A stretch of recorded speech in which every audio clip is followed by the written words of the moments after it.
What is going down? Spicy Squad, Sourdough Squad coming together yet again for another State of the Franchise episode. But before we get into our topics today, because I am getting a little fatigued, stream fatigue is starting to set in. These shoulders are starting to get a little worn out. But before we get into any of that, how are you doing today, man? How are we doing with the Spicy Aponte? We're good. I carried Averly from the car to the elevator, so my arm is fatigued, and my shoulder is fatigued. So it is a real thing, man. I mean, but again, I'm 37. Trey Lance is 22. So, you know, a lot of things are Well, fatigued on my body. wake up, honey, arm fatigue. Wake up, honey. We got all the arm fatigue in the world. But again, obviously, the reason why we're talking about this, and I'm sure plenty of you guys know, and as we get into it, before we get into it, drop some spicy sourdough emojis in the chat. Get this thing rolling. Smash the like button, sub to both channels, do all that good stuff for us. But you guys know why we're here. We're here because Brandon Ayuk dropped the spiciest of posts in response to all the arm fatigue rumors. Again, did we talk about it last week on last Wednesday's episode? Did we talk about what did the Colin Cowherd and Mike Silver thing come out after we did our episode, or did we talk about that? It was after because I got blocked by Mike Silver after. It wasn't. You got blocked by Mike Silver? I got blocked by Mike Silver because I called him out on the BS, man. I'm tired of it, man. He's talking arm fatigue again, and I said he hasn't missed one practice or OTA this entire season, and he threw all off season. Like, what on earth are you talking about? And he blocked me. You got blocked. You got blocked. I mean, if you look, I don't block people on Twitter. I only block you if you're just being harassing and you're just like saying things that are terrible, or if you say something that's terrible about Averly or something like that. But if someone wants to talk about football, I don't block you for it. I rarely block anybody. I think I blocked like 4 people. One of them was like the Boston Red Sox account. And I don't, but like the idea that I told you a literal fact that Trey Lance hasn't missed any practice, any OTA, and thrown all offseason, and you block me for it, it's softness you can see. Apparently, he wasn't ready for the smoke. I mean, they should have been ready, right? Like, it clearly, you punch a hornet's nest, you should expect them to attack you, which is what the 49ers are at this point. I think anyone, whether it's local media, national media, understands we're a feisty group. We'll come after our own if we need to. Like, Brad. So Brad, that's the thing, right? Sometimes I get into it with other fan bases. Sometimes I get into it with other, writers and things like that. Do you know why I'm not afraid? Because I get crushed by my own fan base on a daily in YouTube comments, on Twitter. Bro. Like, come on, man. You know the things, the vile things people say about me on Twitter? You think I care about national media, your fan base? That's peanuts, bro. Iron sharpens iron. 49er fans have been crushing each other so much that we're ready for smoke with anybody. And if you can't make it out of here, then you from your other fan base, you got no shot with us. We literally have ongoing beefs. If you go on 49ers Twitter, sometimes people are waiting to see each other at games so they could fight. Like, that's how crazy things have gotten. So yes, I am not afraid of you. My own people kill me more than you. So come on. Exactly. I mean, if you're gonna punch, I mean, literally full out Mike Tyson, just drop a hornet's nest and just be ready. Be ready for what comes after. People are going to, again, I think part of the thing that makes this situation, again, if you haven't seen it, this is the caption that Brandon Ayuk posted on the video of Trey Lance and him throwing, which was 3 throws. He says, the only 3 throws from the day. His arm got fatigued after that.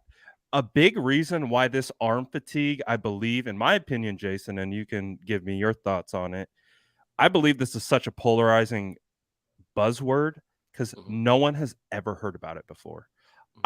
Again, you and I, we're big into pre-draft scouting process. We know all the buzzwords, all the quicker than fast, all the, all the words and descriptions. You got that dog in them. Like, all those things and what they mean and how they are associated. And I think the biggest thing with arm fatigue is that it's being prefaced as a trait. Like his trait is that he's got a fatigued arm. He's just weak armed, and he can't withstand the grueling season that comes along with playing NFL football because he hasn't played a full season since 2019 at the Fs. You know what I mean? It Yeah. feels like they're associating arm fatigue with a trait and not just like, hey, maybe you know what I'm saying? You get what I'm Yeah. saying? You get where I'm Yes, coming from? of course. And I'm pretty old. In the history of my time, Old. You're not old, Jason. You're a in young the soul. in the history of my time watching this game, watching it be covered by national media, because for a long time before the internet, the only thing we did have, well, especially on the East Coast, was ESPN's coverage. There was no NFL Network at a certain time. I have never heard any other quarterback in the history of the game be described this way at all. And Tom Brady's 45. Why doesn't he need days off? Well, the Brett Favre was playing until he was 40. Why didn't he need days off? So you mean to tell me a 22-year-old who has not thrown the football a bunch either, by the way. It's not like he came from a college where they threw the ball 600 times a season and he's just like letting that thing. Even then, that's silly. But I've never heard anything like this. The only thing that I can correlate anything that has any semblance of truth or medical things, it's not arm fatigue. It's teaching a new way to throw, arm muscles, things that you've never used before. Maybe that's what, I mean, I'm just speculating here. I don't think that there's any sort of arm fatigue. I think what is the best part about this whole Brandon Ayuk thing is this. Everybody wants the team to come out publicly at press conferences and say this and that. Well, there are no press conferences. It's good to see the team rallying around him and being funny about this because they think as little of it as we do. And that's a great sign. And Brandon Ayuk's worked with Trey Lance more than anybody. That's why I have Brandon Ayuk. And my hot take is I have him leading in all receiving categories this season. All of them.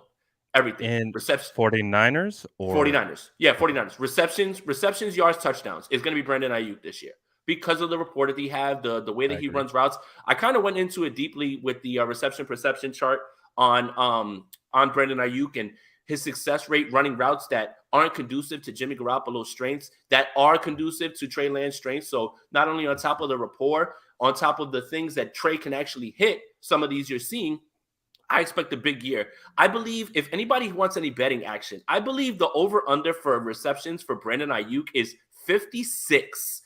I am smashing the over on that. Where would someone go and bet something like that, Jason? Aha, Underdog Sports. And you got a promo code or something? Promo code Aponte. And also for anybody who wants to get into a best ball tournament, keep your eyes peeled to my Twitter. I'm going to open one up today if you want to join. Use promo code Aponte, join, and let's play and let's go on a stream. But yes, that is a number that I'm smashing the over on. So it's good to see Brandon Ayuk talking about this in a way where it's a joke, because it does feel like a joke and it feels like nonsense. And it's good. The team doesn't necessarily have to do press conferences to shoot this down. We're in the social media era. When Deebo Samuel does something, everybody sets the whole world on fire. So you know what? Use your social media platform to shoot this down and support the kid. And good for Brandon Ayuk, man. Coach says fatigue these. But I mean, again, like, you kind of talked about it a little bit. Like, we can if you've ever worked out before, if you've ever trained before for any sport, it could be a marathon, it could be for water skiing, it could be for anything. You use a new set of muscle groups that you haven't engaged historically, that your body uses, and you're putting your body out of place. You could tire some muscles as you're beginning to grow them and engage them, just like anything. If you're going to start out on bench and you've never lifted before, you're going to start out really low, not doing a bunch of reps. It's going to be lightweight. You're going to be sore as hell. But then guess what? 2 months, 3 months, 4 months, you're going to be rocking. So that's the thing that I can rationalize. But the arm fatigue as a trait, as the way it comes across, like this is going to be something where we don't know if he's going to make it through the season. It just feels unbelievable at this point. So I am too glad that they're poking fun at it. If you go to Brandon Ayuk's Instagram page, where he originally posted the video all their 49er players got a kick out of it. Yeah. They were loving it. Right. And again, Colin Cowherd's not in the building. Mike Silver's never been in practice. These are guys that work with him all the time. Let me also talk about Colin Cowherd real quick. I want to start this by saying Colin Cowherd, what he does requires a certain talent. I want to make sure that that's out there. The man speaks for 3 hours by himself with a mic, and then he goes and does all these other podcasts. You know how hard it is to be not only one, coherent and speaking for 3 straight hours? Forget the knowledge. I'm just talking about that. And to be fair, the person that tunes into Colin Cowherd isn't going to be informed. They're going to be entertained. And that's what a lot of this is. Now, just remember that. So he does have a talent. He has a talent doing that, and that's hard. Not everybody can do that, and that's why he makes a lot of money. At the same time, when you speak for 4 and 5 hours a day for 2 and 3 years, you lose track of what you say. And he gets receipts pulled on him quite a bit. Right. So Kevin Durant calls him out for some bad take that he had, something like that. And he says, well, I missed on that. He goes, but I don't get credit for calling Josh Rosen a bust, Rob. Nah. Then they pulled up all the times that he said that Josh Rosen was a franchise changer and that and they can't believe that he went at number 9. Again, that man doesn't know what he's saying and that it's contradicting something he said 3 years ago because he just speaks and speaks and speaks. At the same time, that talent that he has to keep people entertained, and I see Callie's quote, I think that's hilarious. And fair. Many people tune into Colin Cowherd for that reason. I don't want to, say it all out, but yes. But Colin Cowherd has a talent to entertain, but Colin Cowherd doesn't have a talent to inform and keep you informed. Now, most of the time when you go to people for information, they don't have a balance of information and entertainment. They're either one or the other. So if you go to somebody who has a ton of information, you're sacrificing the entertainment portion. But if you go to someone who is entertainment, you're sacrificing the information portion of it. It's really hard to find someone who's entertaining and extremely informative at the same time, right? Yeah, and that's it too, right? Like that's the thing. But that's why you guys are here with us, right? Yeah, we like to think that we're the good balance of that. Like like you'll get some yelling, but you might walk away learning a thing or two, right? Like that's what we aspire to do. Every once in a while, we'll teach them something. We'll drop somebody will walk away and say, "Hey, I didn't know that." But yeah, I just want to put that out there. Like in terms of that, it's just the guy speaks for hours and hours on days, and sometimes on the weekend. I mean, the guy takes maybe 1 vacation, 2 vacations a year. He speaks about 3 different sports that, again, it's no way for you to be all tapped in and dialed in on all those things and know all of those things. I mean, the people who cover the NFL have a hard enough time being dialed in on just 32 teams. So I want to give him credit in that way that he's entertaining. But I guess that's the context that I'm trying to give you so you don't get so riled up by Colin Cowherd, right? Like you have to understand Colin Cowherd, Skip Bayless, Stephen A. Smith, like all these guys, they're just there to entertain. The casual fan is there to just listen and be entertained, and that's it. The hardcore people, which are the people that watch us and hardcore 49ers fans, we know what's going on with the team, but you shouldn't get upset at him because you should know better than to be going to him for information, in my opinion. I mean, that's a great point because obviously he is a nationally syndicated across everywhere. There are numbers to meet. There are things that go above about being just like super insightful. At a certain point, you need people talking about you. You need people retweeting at you. You need people chirping at you. It keeps a balance.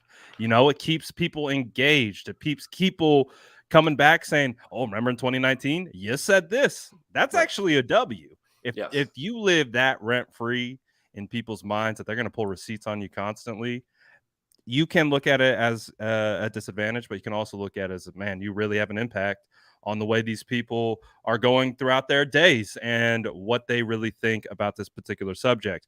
The arm fatigue, Trey Lance, 49ers, big engagement. We understand how it works. We're in the engagement game as well. So it's just wild at this point. Absolutely wild. let me see here. I think we got a couple super chats. Shout out to everybody in the in. chat. Shout out for everybody who's tapping in, man. Make sure you hit the like video, like on both channels, the sub on both channels, notification bell on both channels, man. Thank you guys for being so engaged with us, man. These Wednesday shows are a lot of fun, and it's because of you guys and the conversation that you guys bring. So, shout out to you guys for always tapping in with us. And Gray Fox is blessing us with a 10-piece and saying, "Oh man, my arm feels fatigued after moving the mouse to click this fit." Hey, be careful. Get those repetitions in. That can get strenuous over Be time. careful. Be careful. You might get blocked. Be careful. He says, "I'm going to need 3 days to recover. Can I convince Mike Silver to talk to my manager?" And just like Jason said, just be careful. Be careful the way you approach it. Be careful. You might not be ready. I ratioed the shit out of that man. That man's comment had like 3 likes. Yeah, you sure did. You ratioed I gotta look this up. Yeah, I ratioed him and then he blocked me. Like my like had like 100. Oh, I told him something like, put the phone down, you're getting baked. And like my had like 120 likes and his had like 3 likes where he says something or whatever. Like whatever. Was he like explaining like whatever? Yeah, he was like, me and Matt have the same square down. I was just like, shut up, man. I was like, you getting baked, bro. I was like, just put the phone down. I'm gonna find it right now. Yeah, you find it. I'm gonna find it. I'll try to look. I'll find it and I'll DM it to you so you can put it on the screen. Yeah, because you'll be able to see it like where it came from. I got you. In the meantime, let's go through some of the other super chats that we got rolling in.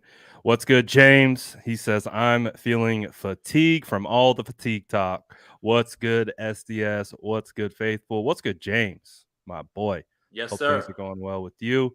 Let's see what other stuff do we got coming in here as we clean it up. We've got Colin Cowherd is 2 takes away from saying Trey couldn't set. Oh, I sent it to you, Brad, because you can't see the initial response, but I just sent it to your Graham SFN. So if you want to pull it up on the screen, yeah, I'll look it up. While I get to that, Double B, that you snuck one by me there. Let's go. He says, "Look, man, bottom line, Trey's gonna do great, not elite. Jimmy will be cut. Defenses will be top 5 and carry the offense. Will the offense score more?" What is your overall? Let's hold on for the Jimmy. We'll get into the Jimmy in a second. But what are your thoughts on what he's saying about Trey? I mean, again, said this on the Oh Hey There podcast. Love Justin Fields. He didn't play well. Trevor Lawrence didn't play well. Zach Wilson didn't play well. There's a million excuses as to why you think those guys are going to be good. At the same time, these same people will look you in the face and say that Trey Lance landed in the best possible situation. Best play caller, best defense, best overall weapons. And yet, he's done. But Trevor Lawrence is going to be fine. Doug Peterson's there. Fields is going to be all right. Nagy's gone. Zach Wilson's going to be great because it's his second year. But yet, Trey after 2 games and a half, it doesn't matter that Kyle Shanahan's his coach and his play caller. It doesn't matter that defense is top 5. So, yeah, there you go. This is funny. He said, "Put the phone down. You're getting fried." And he blocked me right off of that. And look at what's the ratio? Go pull it up a little bit. I can't see from right here. Let me try to zoom in here a little bit. Where are we? I know I'm in triple digits. Where are we at? All right. Can you see a little bit better? Yeah, that's what is it? 63 to what? 121? 121. That's a nice ratio right there. Get wrecked, Silver. Was that a 50%? 50% ratio. Get wrecked. And you got the block as a result. Badge of honor. Enjoy your time on the Colin Cowherd podcast network. That's a lot of things that somebody else forgot, that they were on that show promoting him joining, because I don't think he's with NFL Network anymore. Right. That's funny. Yeah. That's a good one. Always good when they start the fire, but then just can't take the heat that comes along with it. That's what I'm saying. Is he's grandstanding and he's trying to bully people with the fact that, well, I know people and you don't know anybody. But then when I tell you he didn't miss any practices, which is a literal fact, and I tell you to put the phone down, you're getting baked, you got to block me. Bullies don't like it's like It's like the kid from A Christmas Story, the one who's he's pushing Ralphie, and Ralphie snaps and starts washing him. Ralphie ain't having it. Yeah, bullies don't like it when you punch back, bro. Like that's it, man. Like that's the thing is they only like it because they feel when I say this, nobody's gonna say anything back. But when somebody says something back, they can't take it. That's a typical bully. Yes, sir. So pretty funny. Oh, it looks like you're not the only one. Looks like he's been passing out blocks. He's Trent Williams to the game, bro. He said Trent Williams. Mic drop. Camera disappears. That's it for Jason Aponte. He just mic dropped and left us.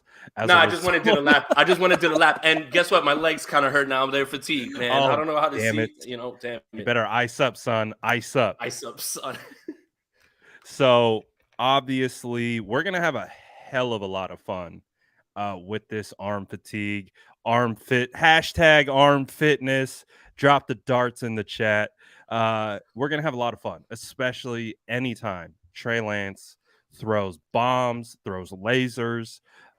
Again, we don't expect him to be perfect. We expect him to have growing pains and have days or vacuum of drives that look great and things like that. But we're gonna have some fun. I think we are. I think they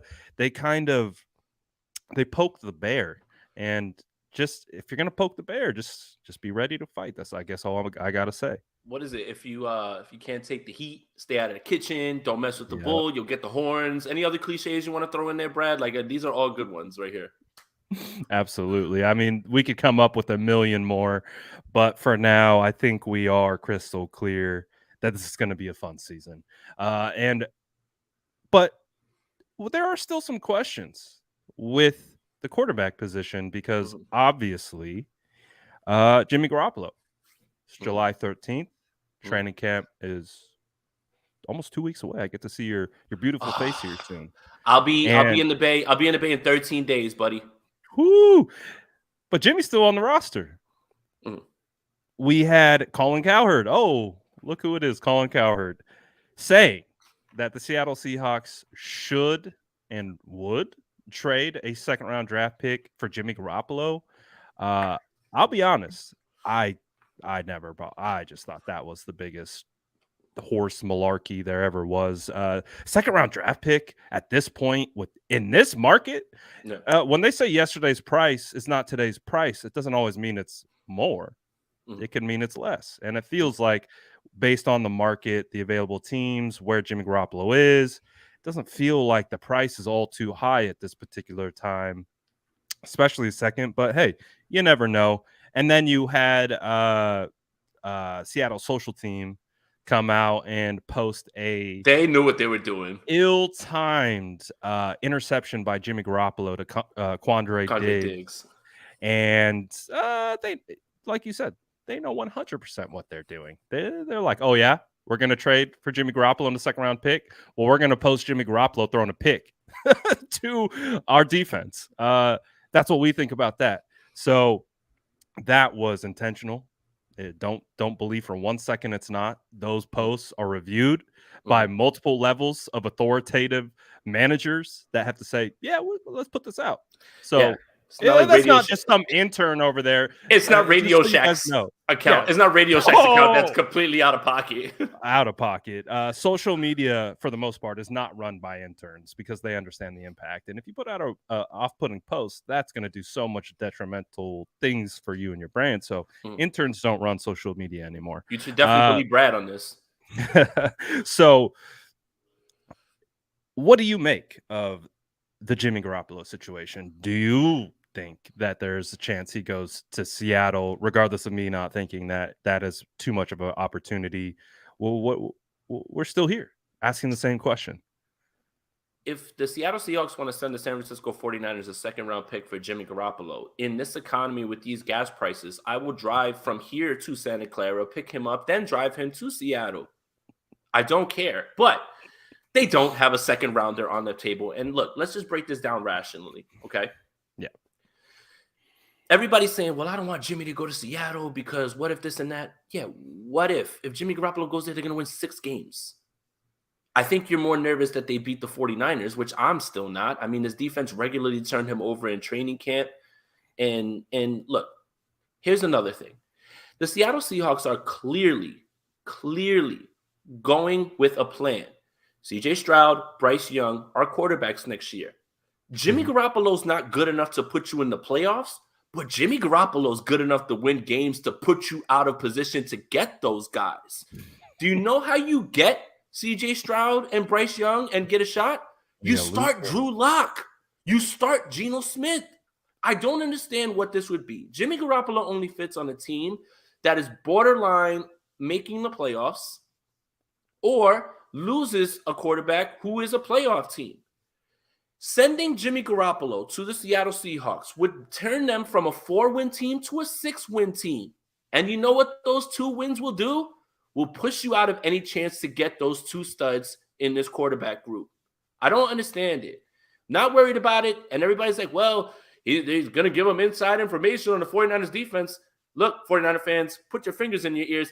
The Seattle Seahawks have had a pretty easy time beating the 49ers without any inside information.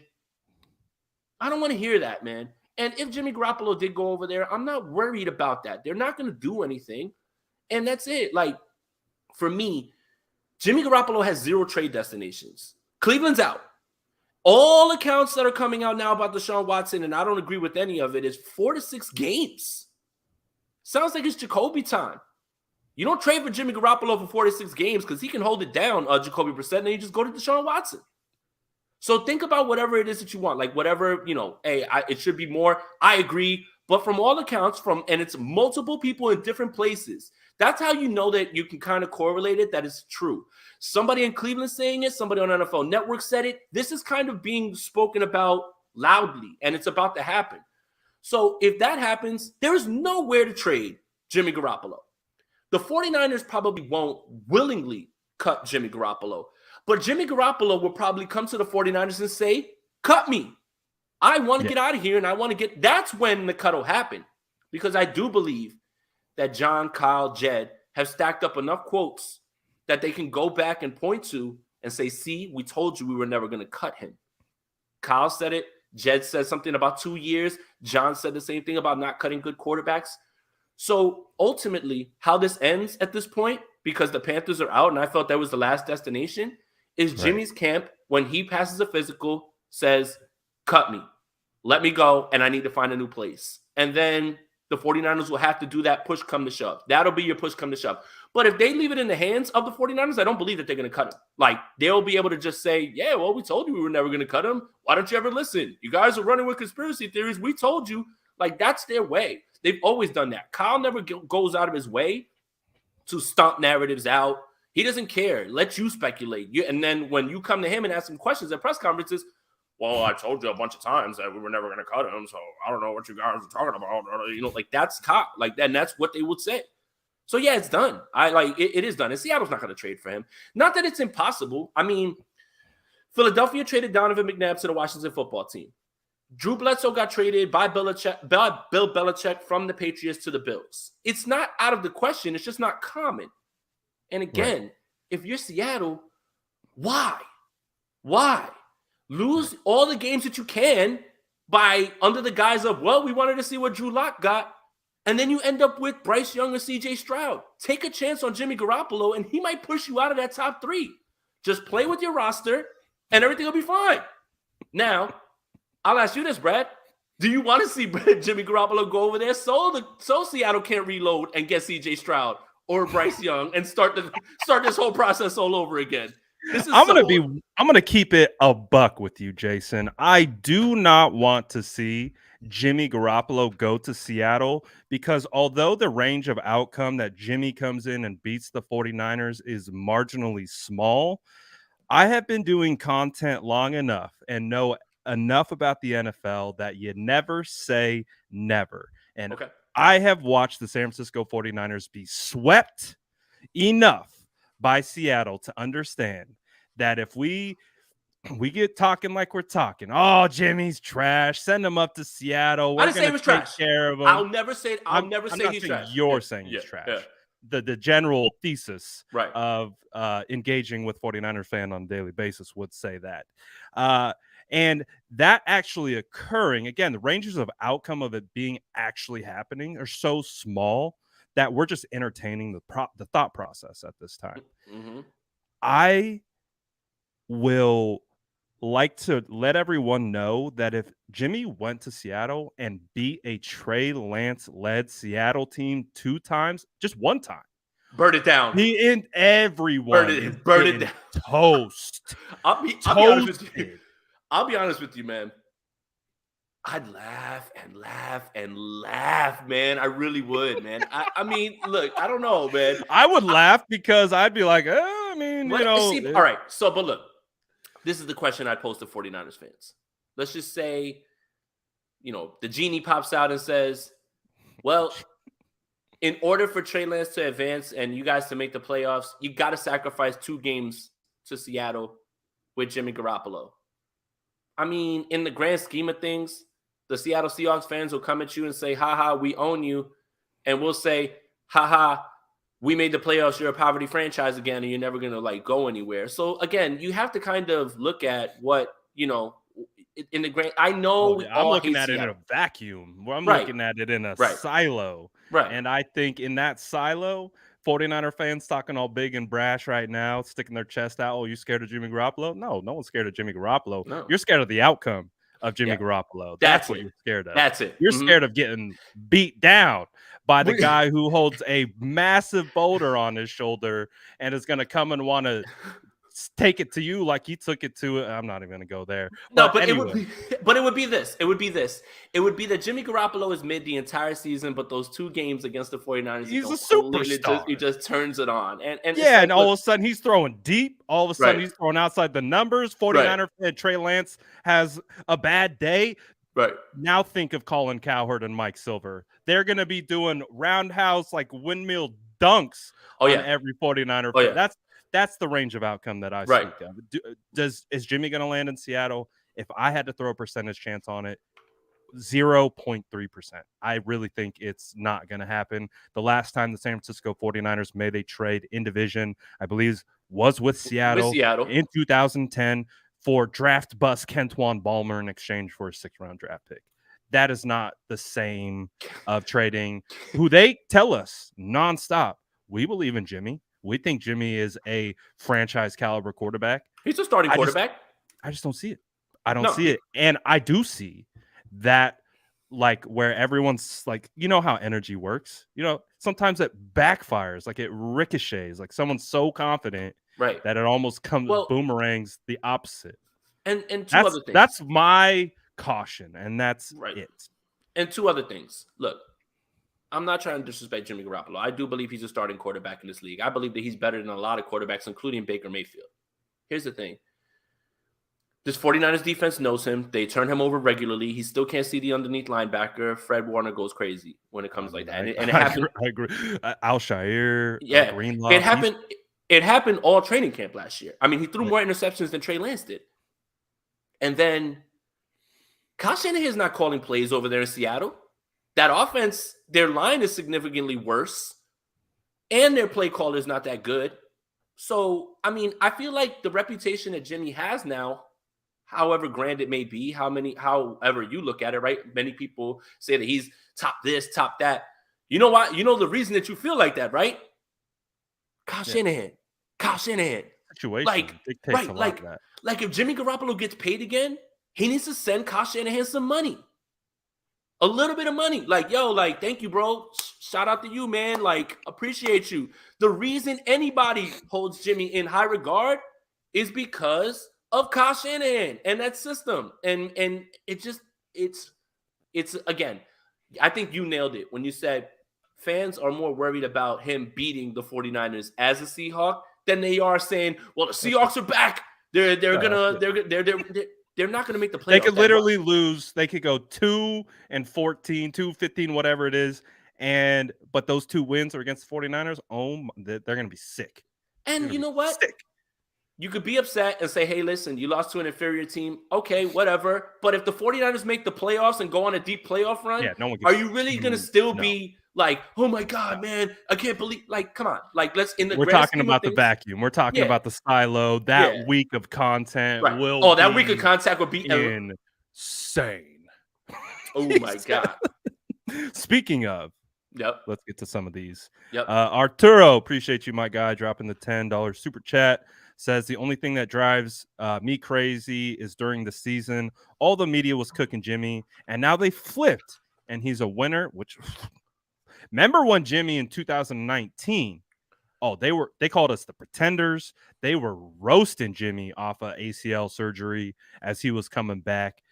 This is all of a sudden you got Albert Breer saying, "Oh, maybe Jimmy's a little underrated at this point." I mean, they have switched their tune and they've kind of switched the energy, right? Same energy, they've just transferred it to a different player.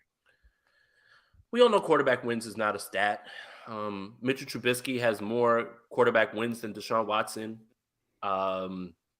Jared Goff has more wins than Deshaun Watson.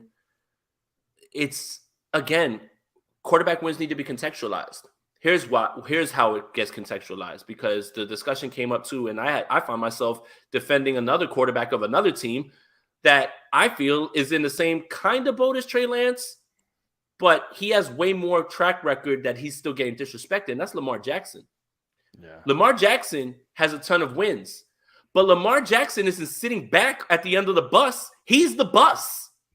He's the reason. He's the entire. But he's not the driver. Everyone, he's not the Greg driver. Roman. He's not the driver. He's the bus. Jared Goff is along for the ride. Jimmy Garoppolo's along for the ride. Those are guys that, yes, they contribute, but they're along for the ride for the most part. Lamar Jackson is the guy that at the end of the night, when defensive coordinators go and they dream of glory and winning on Sunday, are up at night with their eyes open at the ceiling trying to figure out, how do we slow this man down? So it's a difference when it comes to quarterback wins.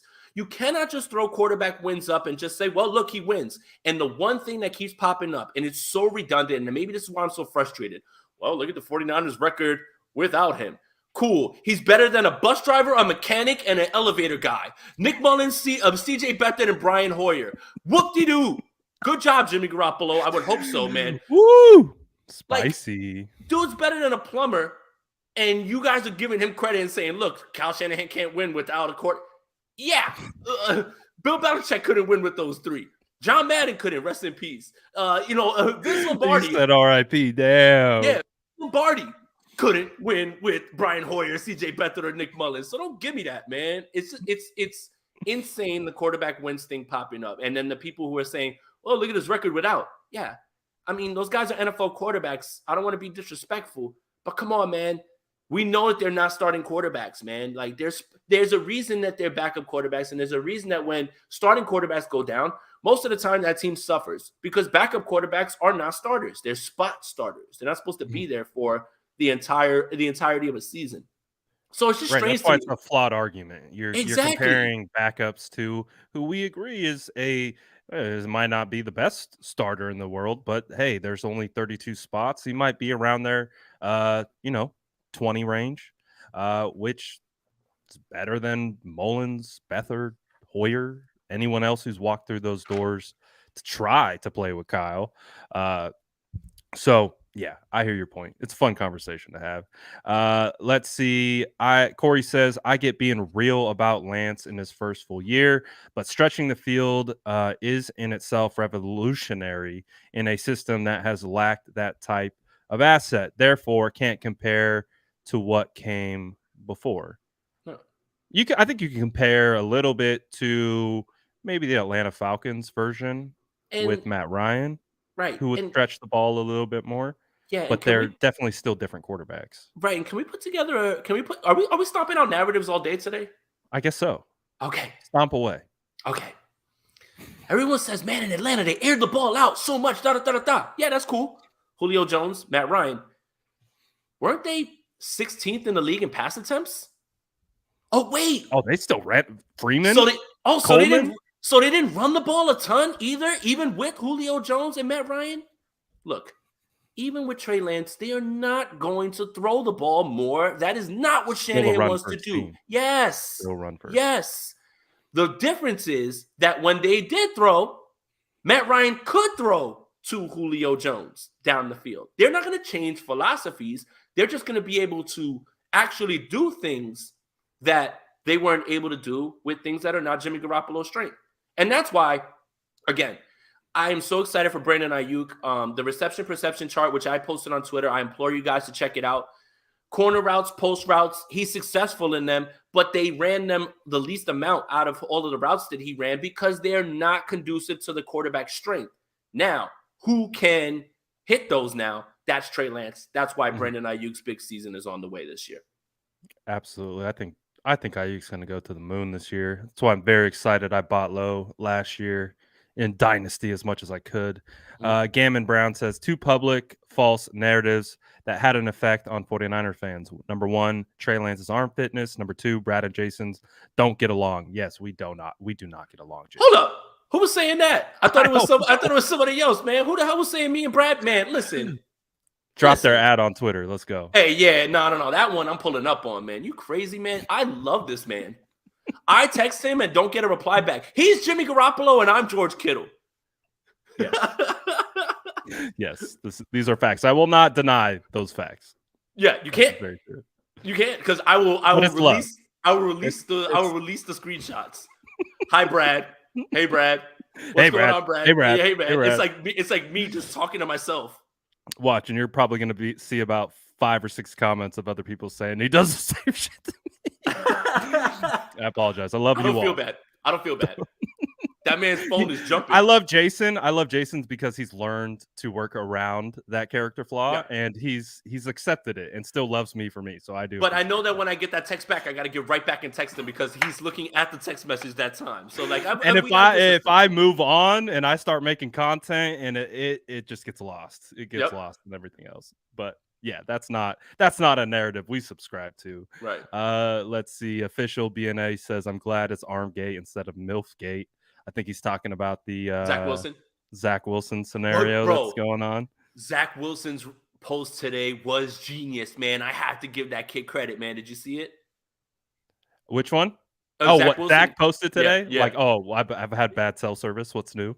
Yeah, he's like, what? He was like, I have my phone off. What's going on? That's so good, man. That is so good. Got to give that man props. And then his mom on her IG story, I don't know if she's unaware or if she's fanning the flames, but she's running an aerobics class, and she's like, look how hot my friends are. Look how hot my friends. I'm like, wait a minute. What are you doing, dude? Like, are you guys playing this up now at this point? I mean, they saw how well it's worked for the brand, bro.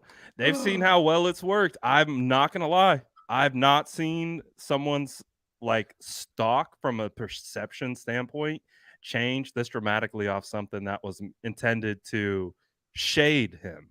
It's been crazy the way, again, we know the social media world that we live in and the way everyone reacts to it. It's just look, and this is it. Like, doesn't matter. Let's get back to the 49ers stuff. But this is the last thing.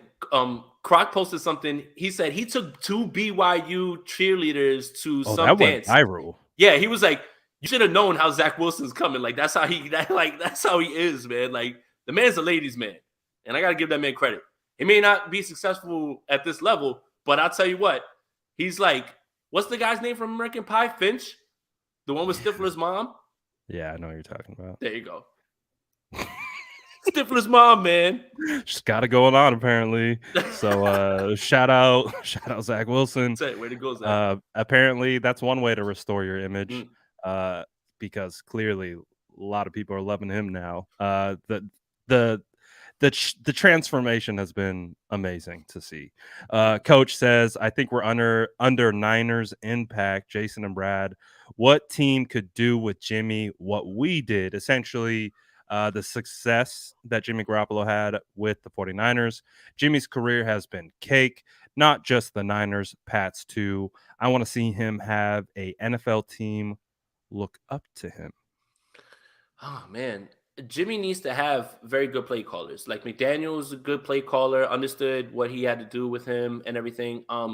Andy Reid, if you saw the success that he had with Alex Smith, that's a pretty good comp. I think that Andy Reid would be somebody that could get the most, but you're not gonna get rid of Patrick Mahomes for him. So like, but it's not as simple as just saying any Shanahan system, right?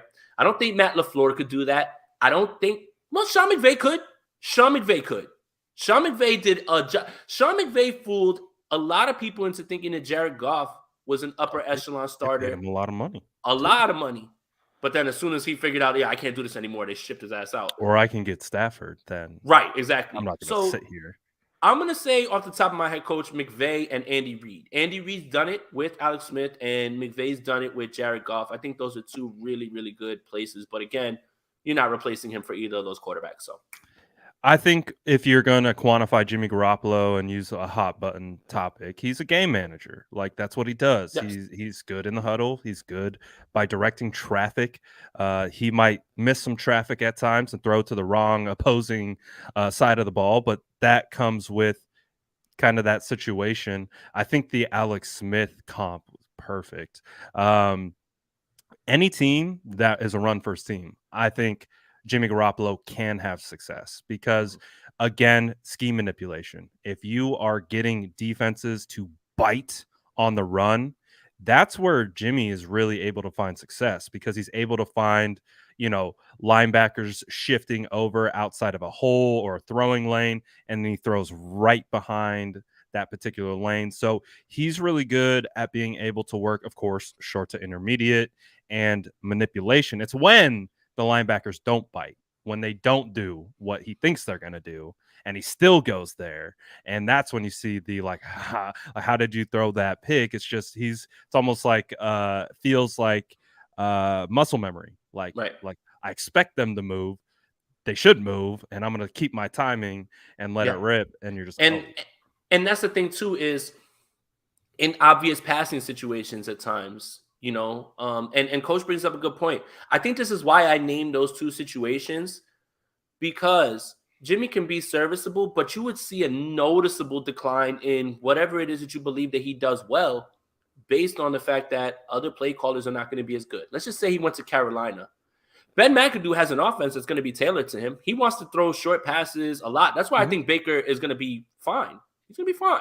DJ Moore is going to have the best season that he's had his entire time, and he's put up 1,200 yards with Teddy Bridgewater and my guy Cam, who, obviously at the end of his time wasn't, that guy, even Sam Darnold.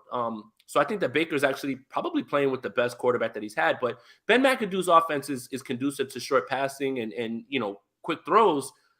But it's not the same because those guys know how to, like you said, add wrinkles to the game, add wrinkles to the offense to make things easier. Right. Kyle's sending fast motion. So once a linebacker starts moving another way, it opens up a throwing lane, literally, for one of those, dragon concept slants or the double slants on the other side that Jimmy's so good at hitting. Just get it out and go. But when it's obvious passing downs, got to have it. 3rd and 19, 3rd and 20, 3rd and 21. Sure, he has. Even a 3rd and 7. Sometimes. Right. He's converted those, but he's not going to convert them at a high clip that you feel confident on. Like, look, as 49er fans, right, as 49er fans, we feel bad when the ball goes and the screen starts panning and you're starting to look at where the ball's being thrown to. It's not a good feeling, especially in the games where he's struggling.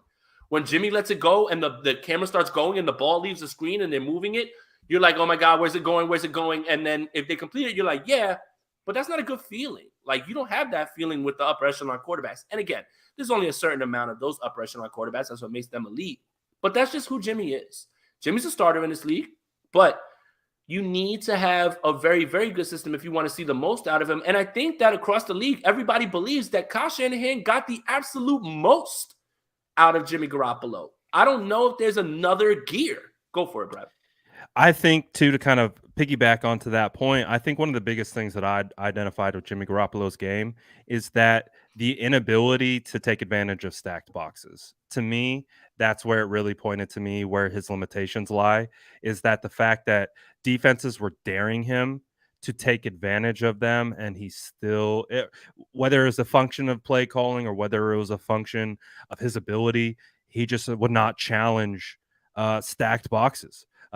They would literally squat on those short to intermediates and tell you that's exactly what they're doing. And to me, that's where you start to question, like, all right, like, we know Kyle Shanahan is trying to take advantage of defenses and what they're showing. And if they're showing something that can be beat with man coverage, with a go route down the sideline with Brandon Ayuk, Deebo Samuel, George Kittle, taking advantage of the seam, whatever, because you have stacked boxes and safeties are playing in tight towards the line of scrimmage because they know if you're going to throw, it's going to be short to intermediate or you're going to run. So, hey, they started to figure out, let's just stack the box. Let's just play underneath. And the biggest thing that stood out to me from watching tape was Jimmy's inability to take advantage of that. So that's where then I'm like, oh, wow, this feels like there's real limitations. This feels like he feels comfortable doing one. I think Javi posted a throwing chart that was like a heat map. Oh, his heat map is all in the center of the field. There's nothing outside the numbers. Is all in the middle. And if you take that concept of the way defenses were playing him, like that's what they were doing. And what you want to see is the counters off that.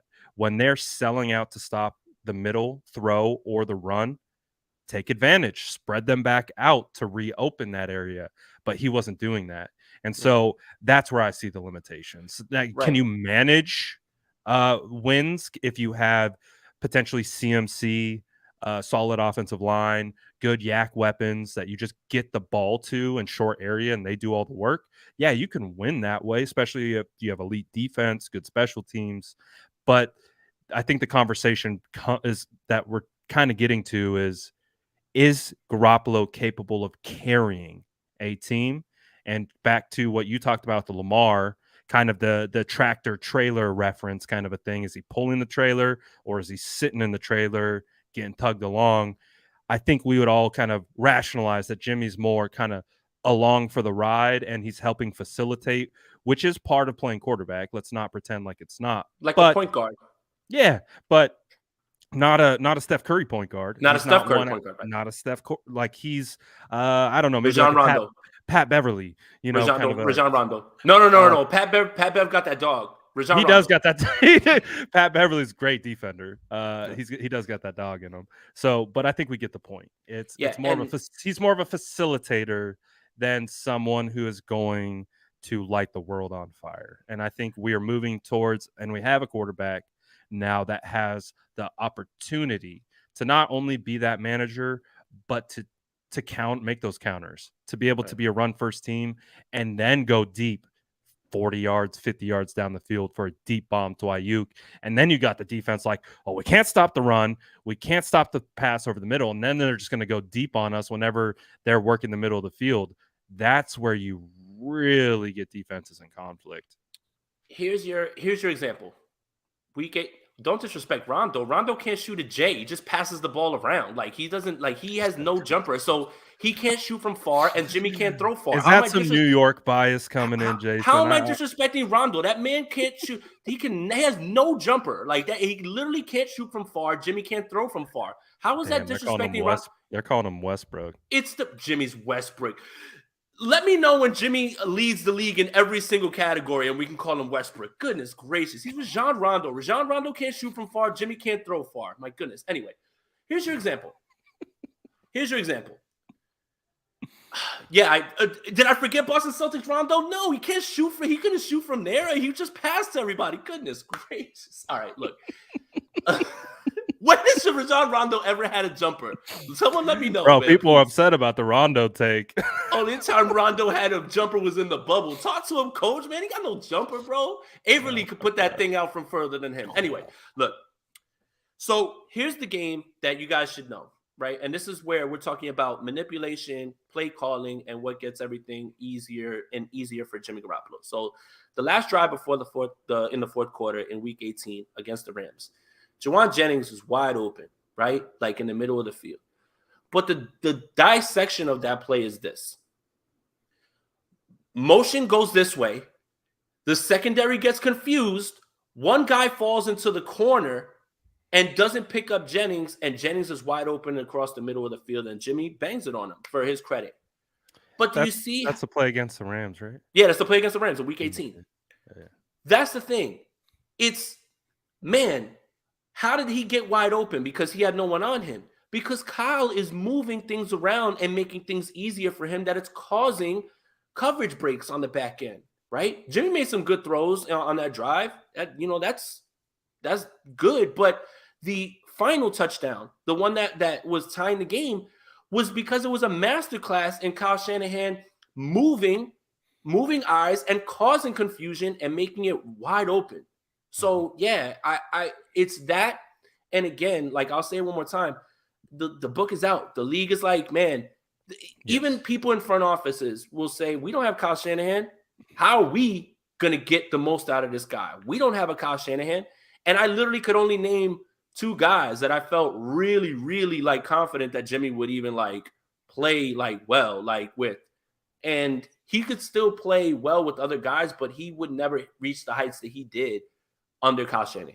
And that's no knock. He's still a starter. Jimmy's not trash, man. Let's just, I want to reiterate that one more time. Jimmy is not trash. He is not trash, and he's better than a lot of starting quarterbacks like Daniel Jones, Baker Mayfield, like a bunch of guys. Like certain weeks he's better than Ryan Tannehill. Like I'm telling you, like he's not trash. But the reason that the league is maybe so down is, one, the surgery, and that's kind of, again, we talked to the doc on 95.7 The Game. The surgery was going to zap his accuracy, which if he's not accurate now, what are we doing? And people have to see him throw. And 2, people are real with themselves where they say, our offensive coordinator is not as good as Kyle Shanahan, man. He's not going to get the most out of Jimmy Garoppolo. So, yeah, you'll get serviceable play, but you'll never get to that ceiling because of how Kyle Shanahan used him. Yeah, no, I hear you. I think we're on par with that conversation. But before we wrap things up and we kind of transition off the quarterback situation, if we just look at the 49ers roster, could you see them making any additional moves before training camp? Again, obviously, we're waiting for the quarterback domino to fall. We're waiting for the Deebo Samuel extension to fall. But outside of those things, could you see the 49ers potentially bringing on any more players to the roster? No, I mean, I don't know if that's going to happen right before camp. I think that they're really set with what they have. I think after camp and they start to go through who they think, is going to be starting, and we're going to find that out pretty soon. We don't have to speculate anymore. There's some really good football players still out there at offensive line, running back, strong safety, linebacker, as well too, as for depth and things like that. So those are the 4 that kind of stand out to me. But again, a lot of that will go away with what they figure out in training camp. Like if Hufanga's the guy that they think he is because they're going to give him the first crack, then I guess you don't have to go get anybody because then you have Odom and you have more behind him, and that's fine depth. If, Eli's going to be the guy, but if they like what they see from TDP and they, maybe they cut Jermichael Hasty and they keep Jeff Wilson and Trey Sermon gets another shot, then you're fine there if they think that. So a lot of the additions that are going to happen are when we start to get to the actual football.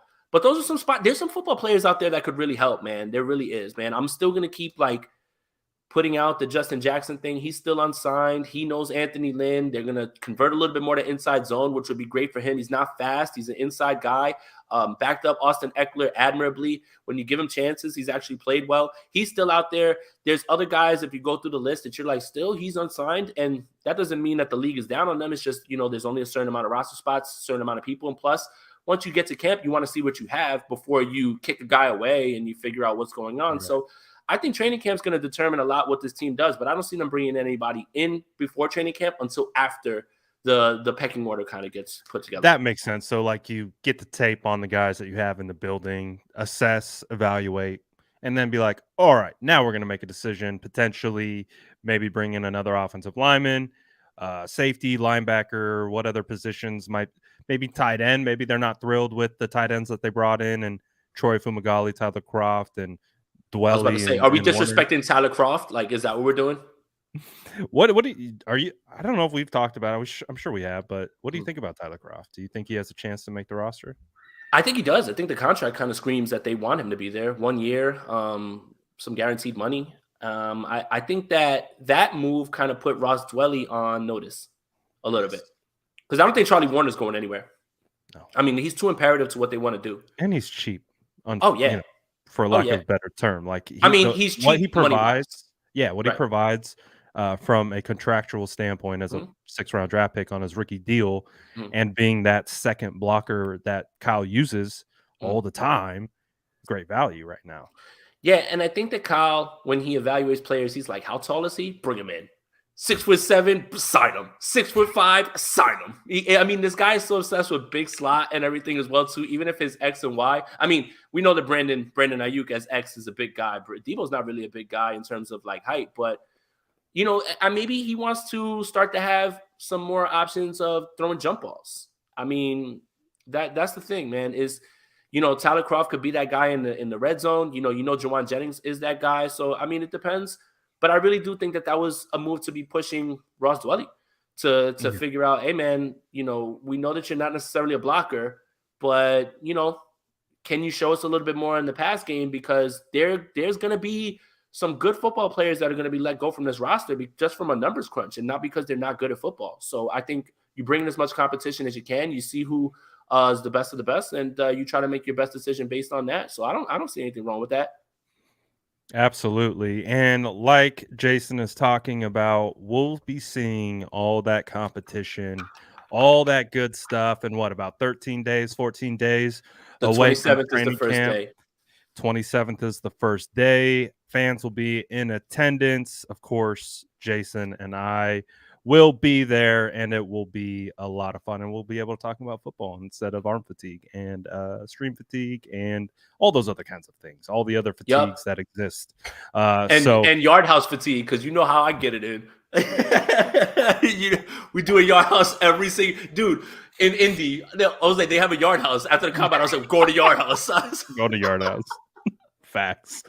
So we're going to be transitioning towards real football. I would imagine we're going to be doing potentially heavy topics on training camp next week, position battles, things to look out for, surprise, like standout, surprise cuts, surprise, those types of things.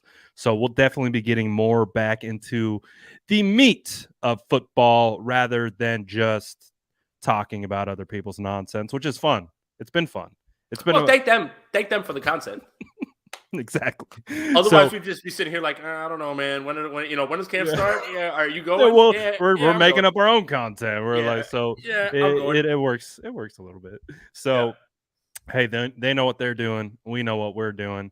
So we appreciate everyone who's tapping in with us every Wednesday.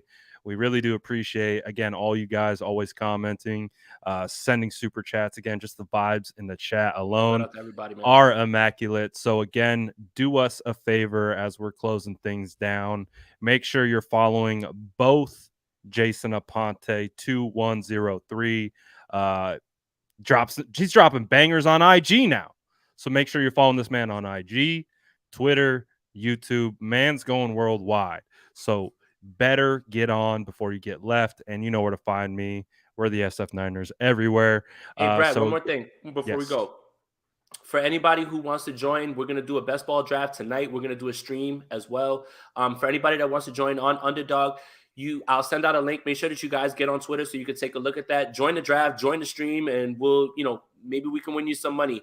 Use the promo code Aponte, and you can get a deposit return up to $100. So if you put up 100, it turns into 200. You put up 10, it turns into 20. So if you guys want to play fantasy football against myself, against one of my good friends, Faraz, who's good at Upper Hand Fantasy, join in on the draft, man. I'll send out the link a little bit before the stream, and we'll go through the picks and we'll talk about it. So just look out for that tweet, and I'll be sending that out in a bit so you guys can join.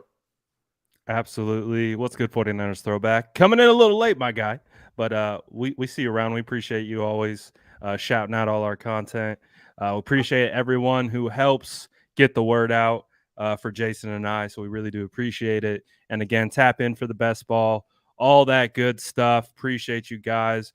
Again, sub to both channels, all that good stuff. We appreciate you as always, this close to training camp and real football.